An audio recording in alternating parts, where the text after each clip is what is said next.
What would you do if the woman you treated like a servant was actually the richest person in the entire room? In the beautiful city of Lagos, a young woman named Amara was engaged to the son of one of the city's most respected families. Everyone thought Amara was simply a quiet, hard-working young woman, but there was something nobody knew. Amara was not poor. She was the only daughter of a billionaire businessman whose companies stretched across Africa. And 1 week before her wedding, she made a shocking decision. She would disguise herself as a house girl and enter her fiancé's family home, not to spy on strangers, but to discover the truth about the people she was about to call family, and what she discovered would change everything. Amara had been engaged to Daniel, the eldest son of the wealthy Okafor family, for almost 6 months. Daniel was handsome, educated, respectful, and charming. At least that was what Amara believed.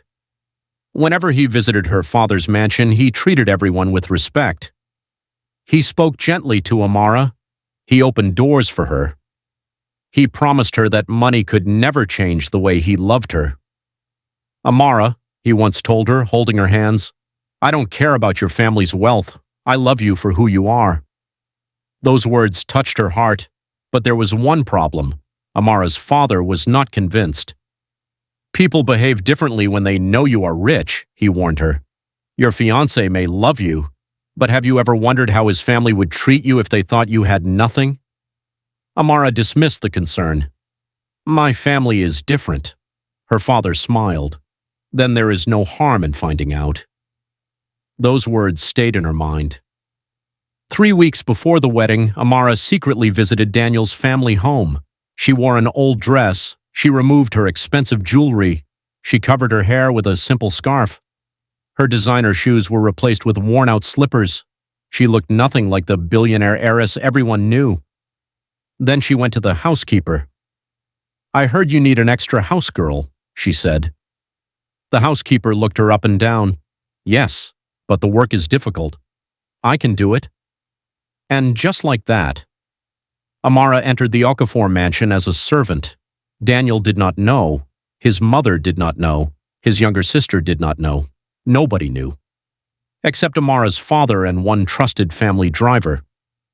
Her plan was simple. She wanted to see how Daniel treated people who had nothing to offer him. On her first morning, Amara woke before sunrise.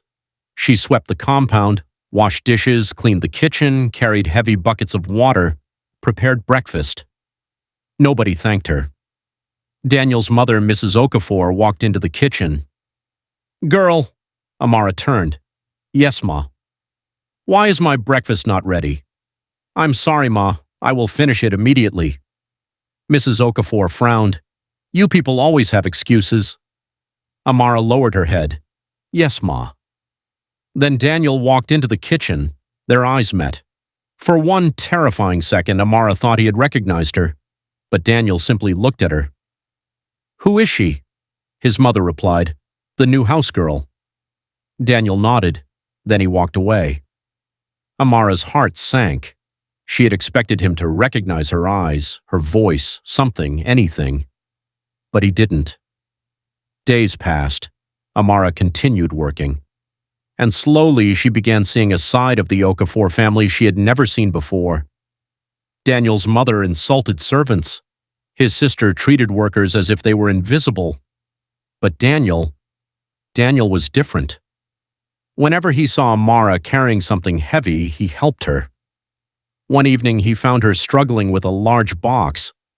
"Give me that." Amara quickly stepped back. "No, sir, I can carry it."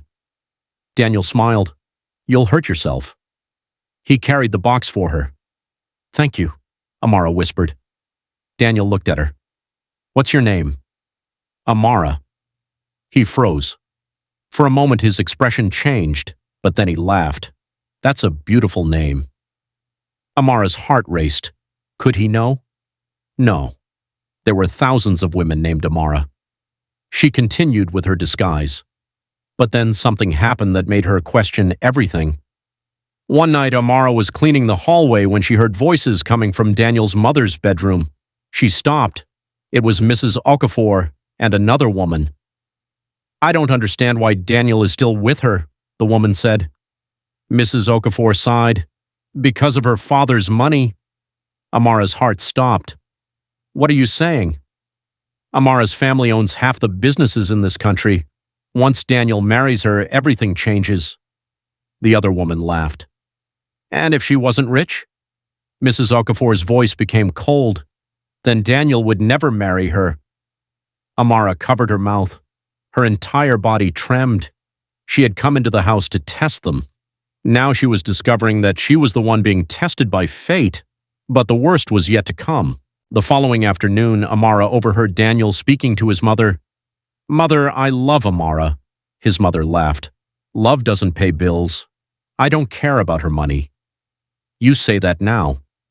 Then Mrs. Okafor lowered her voice. "Once you marry her, we will control everything." Daniel remained silent. Amara waited. She needed to hear him defend her. Instead, Daniel finally said, "I know." Amara's heart shattered. She quietly walked away. The man she loved, the man she trusted, had he been pretending all along? Amara decided she had seen enough, but before revealing herself, she wanted one final test. The family gathered for dinner. Mrs. Okafor suddenly called Amara into the dining room. "Serve everyone." Amara entered carrying the food. Daniel looked at her. For the first time, he stared at her strangely. Then Mrs. Okafor deliberately knocked a glass onto the floor. "You useless girl!" Everyone became silent. "Clean it." Amara bent down. Then Daniel suddenly stood. "Mother, stop." Mrs. Okafor looked at him. "What?" "She is a human being." His mother laughed. "A human being who works for us." Daniel shook his head. "No, she deserves respect." Amara looked at him. Tears filled her eyes. Maybe she had misunderstood him. Then Daniel said something that completely shocked her. "I don't want Amara to marry into this family." Silence. Mrs. Okafor stared at him. "What did you say?" Daniel continued. "I discovered the truth about the family months ago." Everyone froze. "I know you only want Amara because of her father's money." Amara's heart raced. Daniel looked toward the door. "And I know exactly who that house girl really is." Amara slowly stood. She removed the scarf from her head. The room became silent. Then she took off the old slippers. She reached into her bag and pulled out her phone. Since everyone is finally being honest, she pressed a button. The television screen came alive. A video began playing. It showed Mrs. Okafor discussing Amara's inheritance. It showed Daniel's sister insulting her. It showed the family planning how to gain control of Amara's father's companies. Everyone stared at the screen in horror. Mrs. Okafor turned pale. "Where did you get that?" Amara smiled sadly. "I was the house girl." Then she looked at Daniel. "But I was also your fiancé." Daniel walked toward her. "Amara, please listen to me." She raised her hand. "Did you love me?" Daniel looked down. "Yes."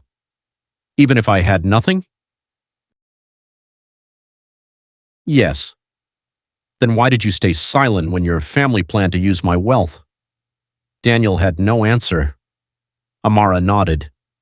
"That silence was my answer." Amara's father entered the room. Everyone gasped. He looked around the mansion. "This is exactly why I warned my daughter." Mrs. Okafor began begging, "Please forgive us." But Amara shook her head. "I can forgive you." Everyone looked surprised. "But I cannot marry into a family that sees people according to what they can give." She turned to Daniel. "I loved you because I thought your heart was different." Daniel's eyes filled with tears. "It was." Amara smiled sadly. "Then you should have protected me when you thought I was powerless." She walked toward the door, and just before leaving, she turned around. "You didn't fail because you wanted my money." She paused. "You failed because you forgot that even a servant deserves dignity." Then she walked away. Months later, Amara's life had completely changed. She continued running her father's businesses. She built schools. She funded hospitals. and she created a foundation dedicated to helping domestic workers and vulnerable families. Daniel eventually left his family's business. He started his own company, but he never forgot Amara. Years later, they met again. Daniel apologized. This time, Amara accepted his apology, but she did not return to him. Some lessons cost too much to learn twice, and Amara had learned hers. Never judge a person's worth by their clothes, their job, their home, or the money in their pocket. The person you ignore today may be the person who could change your life tomorrow. But more importantly, treat people with kindness even when you believe they have nothing to offer you, because true character is revealed when you think nobody important is watching. If you enjoyed this African tale, don't forget to like, subscribe, and turn on the notification bell for more powerful stories from African Tales Arising. And tell us in the comments, would you have forgiven Daniel?